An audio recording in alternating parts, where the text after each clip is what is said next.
తెలంగాణ పట్టభద్రుల ఎమ్మెల్సీ ఎన్నికల్లో గులాబీ గుబాళించింది. కారు స్పీడుకు మరేదీ సాటిరాదని మరోసారి నిరూపించింది. నల్లగొండ, ఖమ్మం, వరంగల్ పట్టభద్రుల ఎమ్మెల్సీ ఎన్నికల్లో టీఆర్ఎస్ అభ్యర్థి పల్లా రాజేశ్వర్ ఘన విజయం సాధించారు. రెండో ప్రాధాన్యత ఓట్లతో పల్లా రాజేశ్వర్ విజయం సాధించారు. ఇక హైదరాబాద్, రంగారెడ్డి, మహబూబ్నగర్ ఎన్నికల్లో ఇప్పటికే వాణిదేవి విజయం సాధించిన సంగతి తెలిసిందే.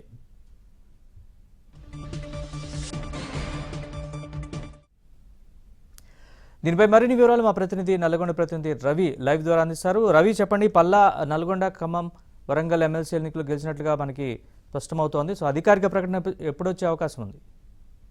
మరో గంట నుంచి 2 గంటల సమయంలో టీఆర్ఎస్ అభ్యర్థి పల్లా రాజేశ్వర రెడ్డి గెలుపొందినట్టుగా ఎన్నికల రిటర్నింగ్ ఆఫీసర్ ప్రశాంత్ జీవన్ పాటిల్ ప్రకటించే అవకాశం ఉంది. ఇప్పటికే దాదాపుగా గెలుపు ఖరారైనటువంటి మొత్తం సమాచారం అయితే కూడా బయటికి వచ్చింది. ఇప్పటికే ఏదైతే కోదండరాం సంబంధించిన ఎలిమినేషన్ ప్రక్రియ సంబంధించిన ప్రక్రియలో 1,32,000 ఉన్నటువంటి పల్లా రాజేశ్వర రెడ్డికి దాదాపు 30,000కు పైగా ఇప్పటికే వచ్చాయి. 1,65,000 వరకు కూడా ఓట్లు చేసినట్టుగా మనకు సమాచారం అంతా ఉంది. అయితే మొత్తానికి ఎన్నికల నిబంధనల మేరకు ఏదైతే ఈ రోజు హైదరాబాద్, రంగారెడ్డి, మహబూబ్నగర్ లో జరిగిన విధంగానే ఇక్కడ టెక్నికల్ గా ఎలాంటి ఇబ్బంది లేకుండా కూడా కౌంటింగ్ ప్రక్రియ అయితే పూర్తి చేశారు. మొత్తానికి టీఆర్ఎస్ సిట్టింగ్ ఎమ్మెల్సీగా రెండో ప్రాధాన్యత ఓటుతో పల్లా రాజేశ్వర రెడ్డి అయితే గెలుపు ఖాయమయ్యాయి. మొత్తానికి అటు హైదరాబాద్ తో పాటు ఇటు నల్గొండ నియోజకవర్గాల పరిధిలో 2 టీఆర్ఎస్ పార్టీ గెలవడంతో ఇటు మంత్రి జగదీష్ రెడ్డి కూడా అందరికీ శుభాకాంక్షలు కూడా తెలిపారు. ఇప్పటికే టీఆర్ఎస్ పార్టీలో అన్ని వర్గాలు కూడా సంబరాల్లో మునిగిపోయాయి. అయితే అధికారికంగా మాత్రం మరో గంట నుంచి 2 గంటల సమయంలో సర్టిఫికేట్ అయితే పల్లా రాజేశ్వర రెడ్డికి అందించే అవకాశం అయితే ఉంది. Right Ravi, thanks for the update.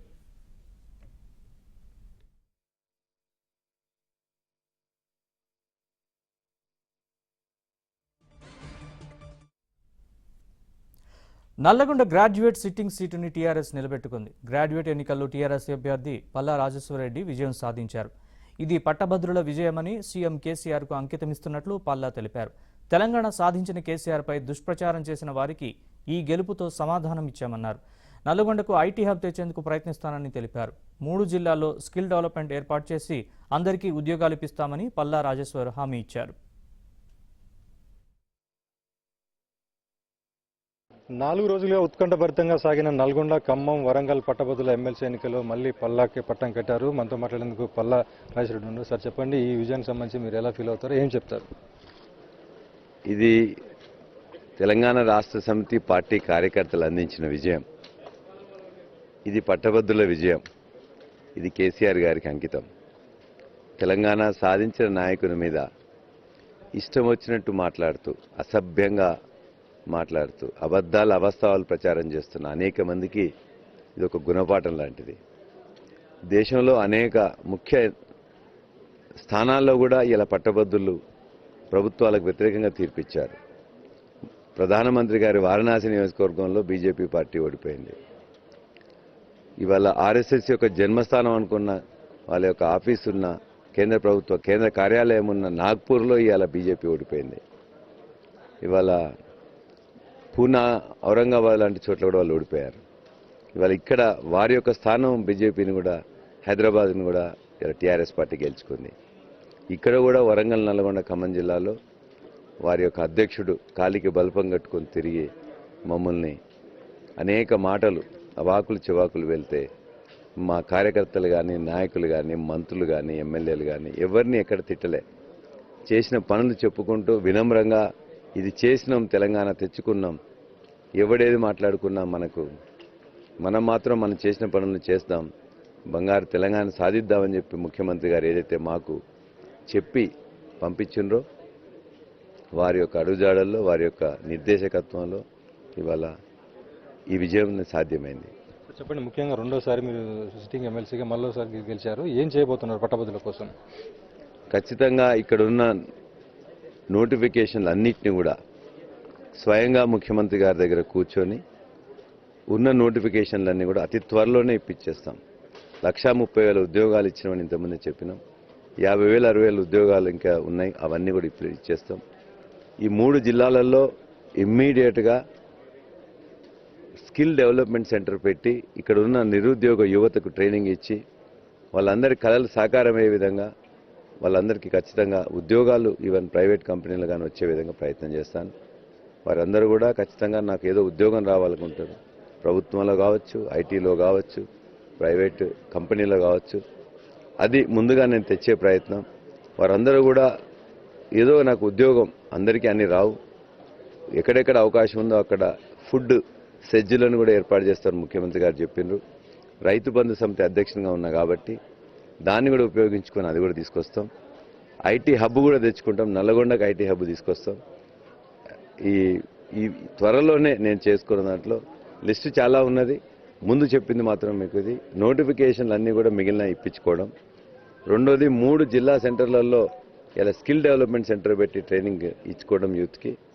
మూడోది ఒక మంచి అద్భుతమైన ప్లాన్తో ముఖ్యమంత్రి గారి ఏదైతే అనుకుంటున్నారో ఇలా గ్రామీణ యువత ఎవరైతే నిరుద్యోగం అవుతుందో వాళ్ళకి ఏ విధమైన సహకారం ఎట్లా చేస్తే వాళ్ళు నిలబడి ఇతర సహాయం చేస్తారో ఆ విధంగా వాళ్ళకి చేయాల్సిన సహకారాన్ని ఇమ్మీడియట్గా నేను అది పూనుకొని చేస్తానని మీకు మాటిస్తున్నాను. ముఖ్యంగా ఒక అధికార పార్టీ ఒక స్వతంత్ర అభ్యర్థితో ఇంత హోరాహోరీగా సాగించిన కానీ ఫలితం వచ్చింది. ఈ ఫలితాన్ని ఎవరికి అంకితం చేస్తారు?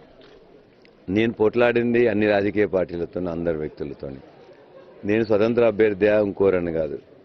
కోదండరామ్ గారు మాట్లాడుతూ ఆయన కూడా పార్టీ, నేను కూడా ముఖ్యమంత్రి గారితో సమకాలీకునని చెప్పేసి పోటీ చేశారు. ఇవాళ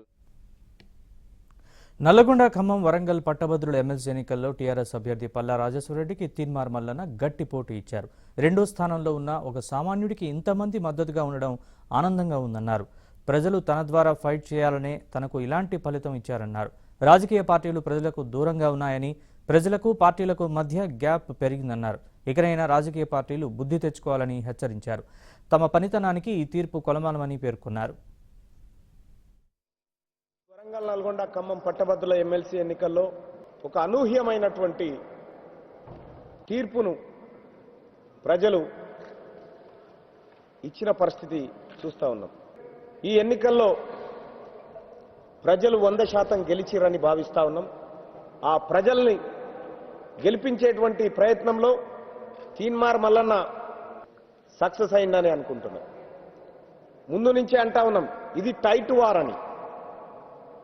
కేవలం 3% ఓట్లతోటి ఇవాళ పల్లా రాజేశ్వరరెడ్డి గారు బయటపడ్డాడు. ఆయనకు శుభాకాంక్షలు తెలియజేస్తా ఉన్నాం.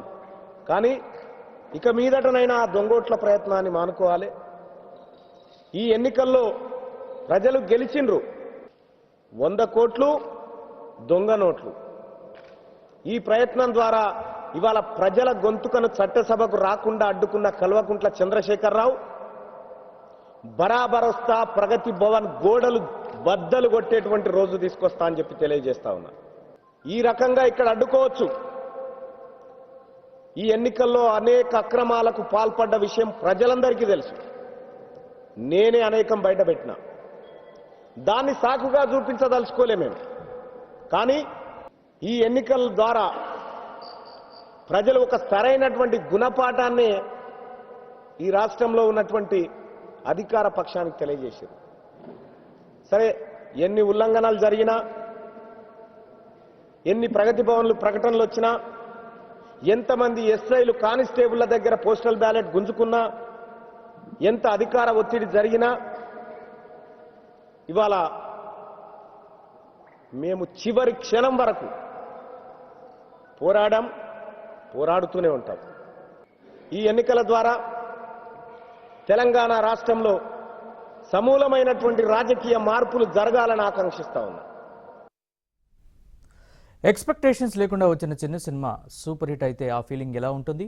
మొదటి సినిమానే బ్లాక్ బస్టర్ అయితే ఆ ఆనందం ఇంకెలా ఉంటుంది?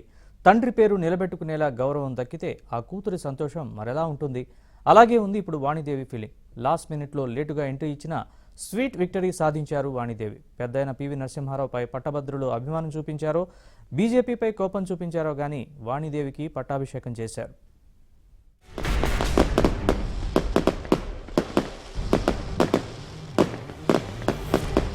నాలుగు రోజుల పాటు ఉత్కంఠగా సాగిన పట్టభద్రుల ఎమ్మెల్సీ ఓట్ల లెక్కింపులో అధికార పార్టీ అభ్యర్థి సురభి వాణిదేవి పైచేయి సాధించారు. వాణిదేవికి మొదటి ప్రాధాన్యత ఓట్లు 1,12,689 పోలవ్వగా, రెండో ప్రాధాన్యతగా 36,580 ఓట్లు పోలయ్యాయి. మొత్తం 1,49,269 ఓట్లతో వాణీదేవి విజయ ఢంకా మోగించారు. బీజేపీ అభ్యర్థి రామచంద్రరావుకి 1,19,198 ఓట్లు వచ్చాయి. రామచంద్రరావు ఓటమితో బీజేపీ సిట్టింగ్ స్థానాన్ని కోల్పోయింది.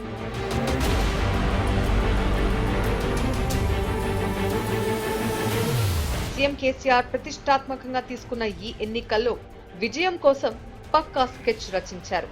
ముఖ్యమంత్రి కేసీఆర్, వర్కింగ్ ప్రెసిడెంట్ కేటీఆర్లు వ్యూహాత్మకంగా పావులు కదిపి బీజేపీకి షాక్ ఇచ్చారు. వాణీదేవి గెలుపుతో తెలంగాణ భవన్లో టీఆర్ఎస్ శ్రేణులు సంబరాలు జరిపాయి.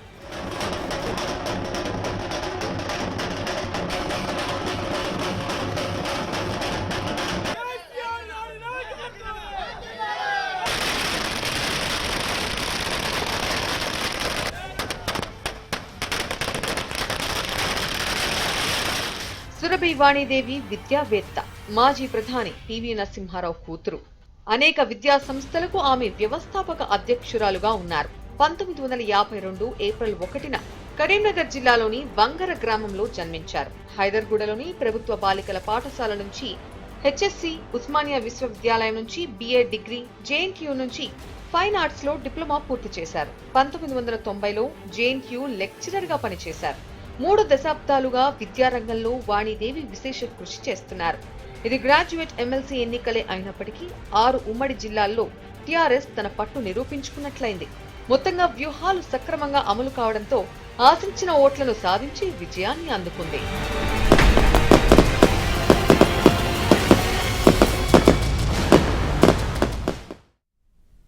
హైదరాబాద్ గ్రాడ్యుయేట్ ఎన్నికల్లో నైతిక విజయం తననిదని బీజేపీ అభ్యర్థి రామచంద్రరావు అన్నారు. గెలిచింది పీవీ కుమార్తె కానీ టీఆర్ఎస్ కాదని అభిప్రాయపడ్డారు.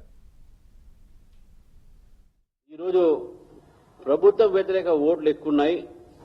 ప్రభుత్వ వ్యతిరేక ఓట్లు ఎక్కున్నాయి కాబట్టి టీఆర్ఎస్ పార్టీ అనుకున్నట్టు ఇక్కడ సిట్టింగ్ సీట్ ని వాళ్ళు గెలిచేంత మాత్రాన బీజేపీ గెలుపును ఆపినట్టు కాదు అనే విషయాన్ని కూడా మనం స్పష్టం చేస్తా ఉన్నాం. ఈరోజు నేను అక్కడ ఉన్నటువంటి ఒక సాంకేతిక కారణాలలో ఓడిపోయి ఉండొచ్చు, కానీ నైతికంగా నేను గెలిచానని చెప్పేసి కూడా నేను భావిస్తాను. ఈరోజు నేను టీఆర్ఎస్ పార్టీని అడుగుతా ఉన్నాను, మీ గెలుపు అది మీ గెలుపా లేకుంటే పివి గారి గెలుపా?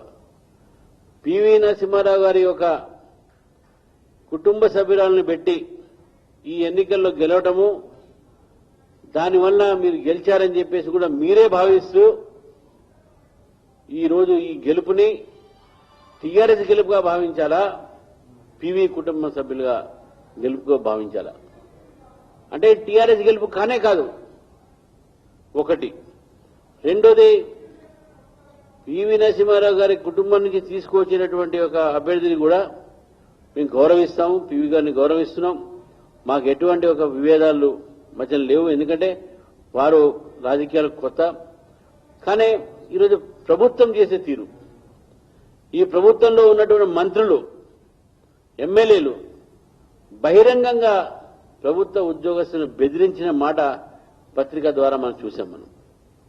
మీరు ఓటేయకపోతే మీ భవిష్యత్తు ఉండదు, ఈ రాష్ట్రంలో మీకు ప్రమోషన్ రావు, ఫిట్మెంట్ రావు, పీఆర్సీ అమలు పరిచయం, ఎన్నిసార్లు బెదిరింపు చేశారని ఒకసారి మనం గుర్తించాల్సిన అవసరం ఉంది.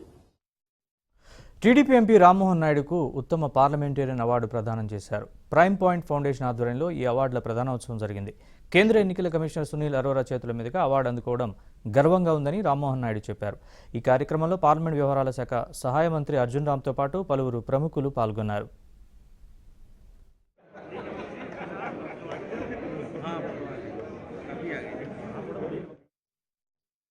పార్లమెంట్లో ఉన్నతమైనటువంటి పర్ఫార్మెన్స్తో ముందుకు వచ్చినటువంటి పార్లమెంట్ సభ్యుల్ని అప్రిషియేట్ చేసుకుంటూ సంసద్ రత్న అనే అవార్డుల్ని గత 10-12 సంవత్సరాలుగా prime point foundation Abdul Kalam గారు స్థాపించినటువంటి ఒక ఫౌండేషన్ ద్వారా ఇవ్వడం జరుగుతుంది. మరి అదే కార్యక్రమంలో గత సంవత్సరం మరి ఈ యొక్క సంసద్ రత్న అవార్డు అనేది నాకు ప్రజెంట్ చేయడం జరిగింది. కోవిడ్ ఉండడం వల్ల ఒక అవార్డు ఇచ్చే ఫంక్షన్ అప్పుడు చేయలేకపోయారు కాబట్టి ఇప్పుడు మళ్ళీ ఢిల్లీలో ప్రత్యేకంగా అవార్డు గెలుచుకున్నటువంటి ఎంపీలందరినీ కూడా అవార్డులు ఇవ్వడానికి ఒక ఫంక్షన్ ఏర్పాటు చేయడం జరిగింది. దీనికి మరొకసారి ప్రైమ్ పాయింట్ ఫౌండేషన్ వారికి, అలాగే సంసద్ రత్న అవార్డు కమిటీ వారికి, వాళ్ళందరికీ కూడా నా హృదయపూర్వకమైనటువంటి ధన్యవాదాలు తెలియజేసుకుంటున్నాను. చిన్న వయసులో ఇంత పెద్ద అవార్డు రావడం అనేది నిజంగా అది ఒక పక్కన నాన్నగారు ఎర్రనాయుడు గారికి అలాగే మా శ్రీకాకుళం జిల్లా ప్రజలందరికీ కూడా మరి యొక్క అవార్డుని దక్కించుకునే స్థాయిలో నేను ఉన్నానంటే దానికి వాళ్ళే కారణం కాబట్టి వాళ్ళకు కూడా నా ధన్యవాదాలు తెలియజేసుకుంటున్నాను. మరి భవిష్యత్తులో కూడా పార్లమెంటులో నా పర్ఫార్మెన్స్ మరింత మెరుగుపరుచుకొని ఇంకా రెస్పాన్సిబుల్గా పనిచేసి మా శ్రీకాకుళం కానీ అలాగే ఆంధ్రప్రదేశ్ రాష్ట్రానికి దేశానికి మంచి చేయాలన్నటువంటి ఆలోచనతో మరింత బలంగా డిబేట్స్లో కానీ పార్లమెంట్ పార్టిసిపేషన్ కానీ అన్నీ కూడా చేసుకొని ఇంకా కష్టపడి పనిచేస్తానన్న హామీ కూడా నేను ఇస్తున్నాను. మరి ఇటువంటి కార్యక్రమంలో మరి పెద్ద పెద్ద వ్యక్తులు సీనియర్ వ్యక్తులు భర్తృహరి మెహతాబ్ గారని, సుప్రియా సూలే గారు, శశి తరూర్ గారు ఇలాంటి పెద్ద పెద్ద వ్యక్తులు కూడా ఇచ్చినటువంటి ఒకే వేదిక మీద నాకు కూడా రావడం అనేది నిజంగా ఒక రకంగా అదృష్టంగానే నేను భావిస్తున్నాను.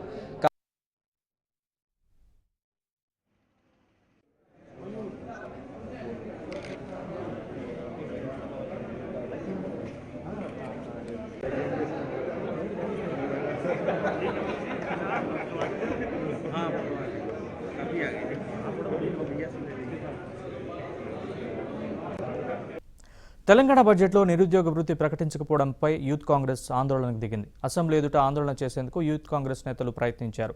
అయితే పోలీసులు వారిని ఎల్బీ స్టేడియం దగ్గరే అడ్డుకొని అదుపులోకి తీసుకున్నారు. ఈ సందర్భంగా కాసేపు ఉద్రిక్త పరిస్థితి ఏర్పడింది. సోమవారం పూర్తి స్థాయిలో చలో అసెంబ్లీ నిర్వహిస్తామని యూత్ కాంగ్రెస్ నేతలు ప్రకటించారు.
ఉద్యోగాలు ఇవ్వకుండా అన్యాయం చేస్తూ బడ్జెట్లో ఏమాత్రం నిధులు కేటాయించలేదు.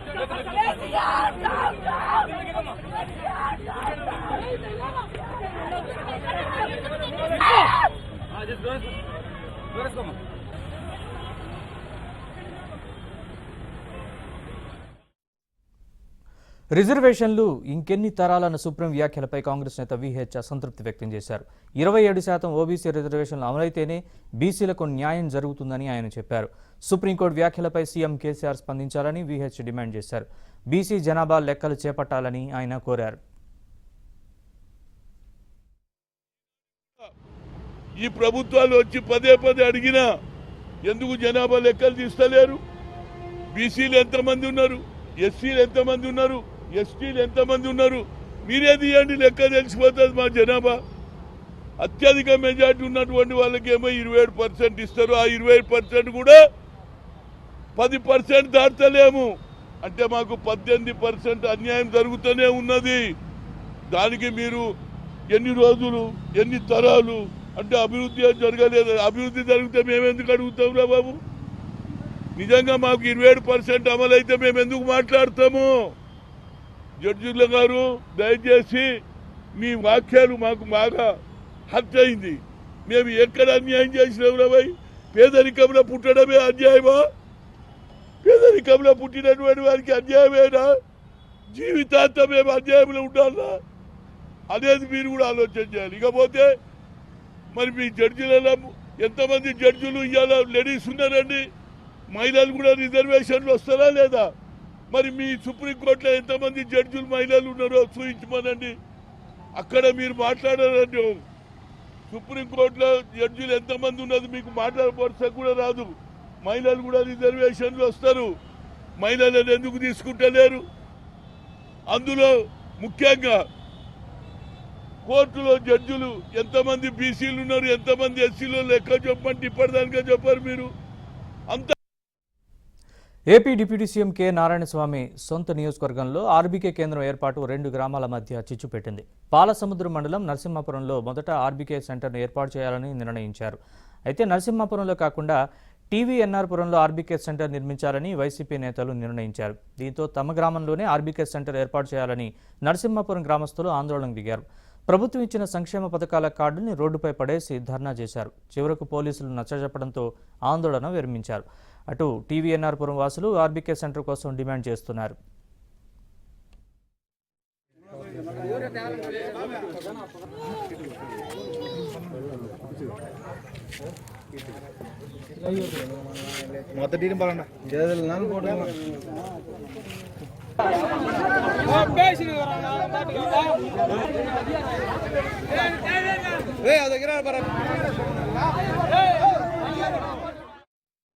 నరసింహాపురం పంచాయతీలో మన రైతు భరోసా బిల్డింగ్ శాంక్షన్ అయిన బిల్డింగ్ని మన శివప్రసాద్ రాజు క్యాస్ట్ ఫీలింగ్లో ఎత్తుకొని పోయి టీవీఎన్ఆర్పురంలో కడతా ఉన్నాడు.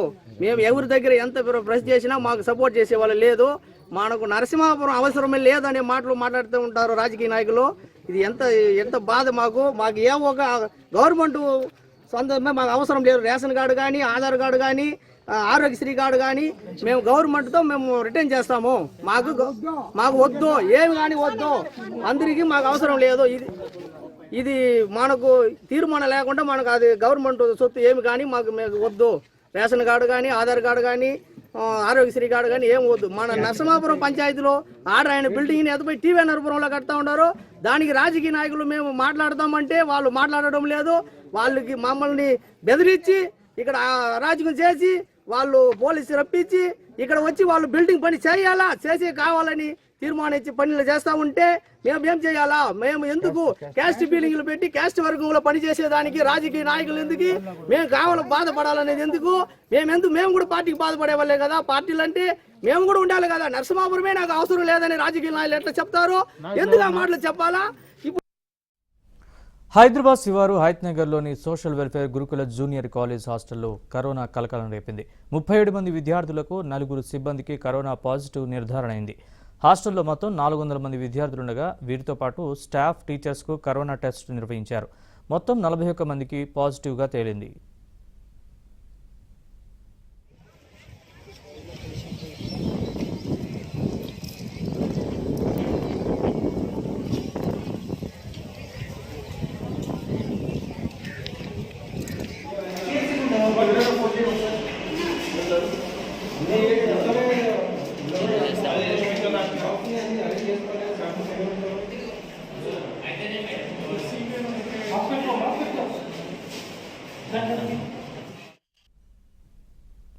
చిట్టీల పేరుతో మోసాలు, లోన్ యాప్ ఆకడాలు, మాయలేడి ఉచ్చులో మోసాలు ఇటువంటివి ఇప్పటివరకు చూసాం, విన్నాం. కానీ ఇప్పుడు మీకు చూపించేది అంతకు మించి ఉంటుంది. ఎన్నో స్కామ్లు చూసాం, కానీ ఇది కొంచెం డిఫరెంట్ అంతే. కానీ ఇది పెద్ద స్కామే.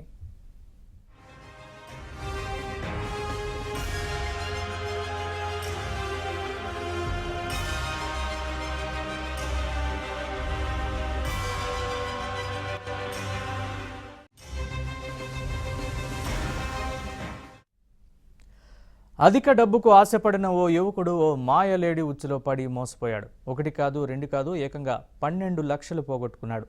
మోసపోయానని గ్రహించిన యువకుడు పోలీసుల్ని ఆశ్రయించాడు.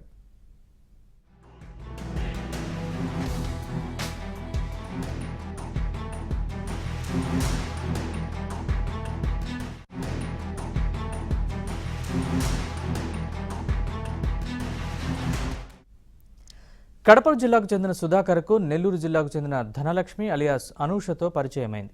అది కాస్త స్నేహంగా మారింది. ఇదే అదునుగా చేసుకుని ఆమె భారీ స్కామ్కు తెరలేపింది. 12 లక్షలు విలువ చేసే 500 రూపాయల నోట్లు ఇస్తే 50 లక్షలు విలువ చేసే 100 నోట్లు ఇస్తానని నమ్మబలికింది.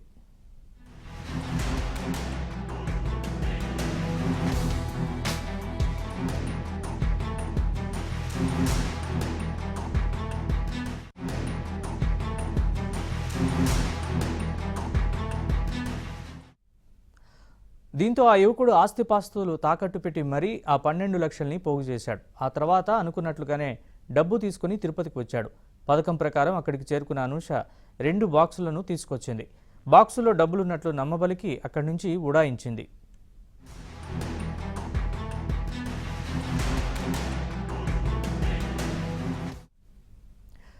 బాక్సులు తెరిచి చూడగా కేవలం 3,000 రూపాయలు విలువ చేసే 100 నోట్లే ఉండడంతో అవాక్కయ్యాడు. మోసపోయానని గ్రహించి ఏర్పేడు పోలీసులకు ఫిర్యాదు చేశాడు. దీంతో రంగంలోకి దిగిన పోలీసులు ఆ మాయాలేడీని అదుపులోకి తీసుకున్నారు. ఆమె వద్ద నుంచి 9 లక్షల రూపాయలను స్వాధీనం చేసుకున్నారు.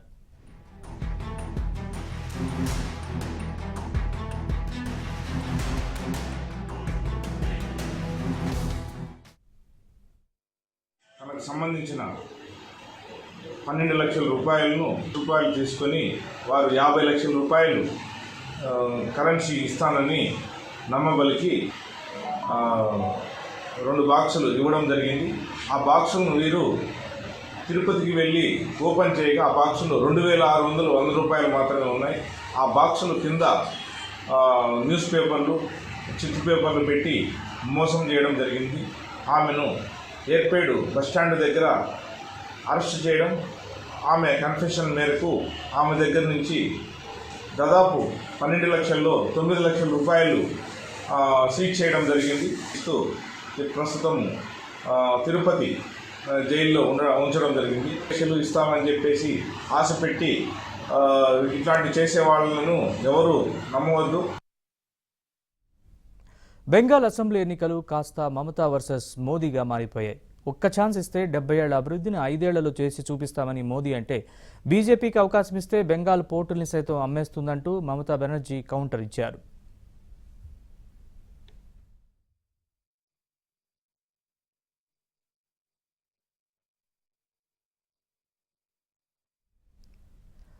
పశ్చిమ బెంగాల్ అధికార తృణమూల్, విపక్ష బీజేపీ అసెంబ్లీ ఎన్నికలకు ప్రచార హోరు పెంచాయి. ఖరగ్పూర్కు వచ్చిన ప్రధాని నరేంద్ర మోదీ బీజేపీ అభ్యర్థుల తరపున ప్రచారం చేశారు. పశ్చిమ బెంగాల్ ఏర్పడబోయేది బీజేపీ ప్రభుత్వమేనని మోదీ ధీమా వ్యక్తం చేశారు. రాష్ట్రానికి మంచి భవిష్యత్తును ఆకాంక్షిస్తూ దాదాపు 130 మంది బీజేపీ కార్యకర్తలు ప్రాణత్యాగం చేశారన్నారు. బీజేపీ రాష్ట్ర అధ్యక్షుడు దిలీప్ ఘోష్ను చంపేందుకు చాలాసార్లు దాడులు జరిగాయన్నారు. బెంగాల్ ప్రజలు ఎంతో నమ్మకంతో దీదీకి అధికారం అప్పగిస్తే ఆమె తిరిగి వారికి అవినీతిని ఇచ్చారన్నారు. बंगाल में इस बार बीजेपी सरकार, बंगाल में इस बार साथियों, ये मैं क्यों कह रहा हूं कि इस बार बीजेपी सरकार, बंगाल के उज्जवल भविष्य के लिए इस धरती पर हमारे 130 के करीब कार्यकर्ताओं ने अपना जीवन न्योछावर कर दिया ताकि बंगाल आबाद रहे। मैं ये क्यों कह रहा हूं? আইসিডিএস এর মাইনে বাড়িয়েছে, আইসিডিএস কেন্দ্রীয় সরকার বন্ধই করে দিয়েছিল প্রায়। আইসিডিএস এর মাথা দিয়েছি, আশার ভাতা বাড়িয়েছি, সিভিকের ভাতা বাড়িয়েছি, হোমগার্ড থেকে জুনিয়র কনস্টেবল করা হচ্ছে। ఇవి బులెటిన్ విశేషాలు. అప్డేట్స్ కోసం చూస్తూనే ఉండండి ABN.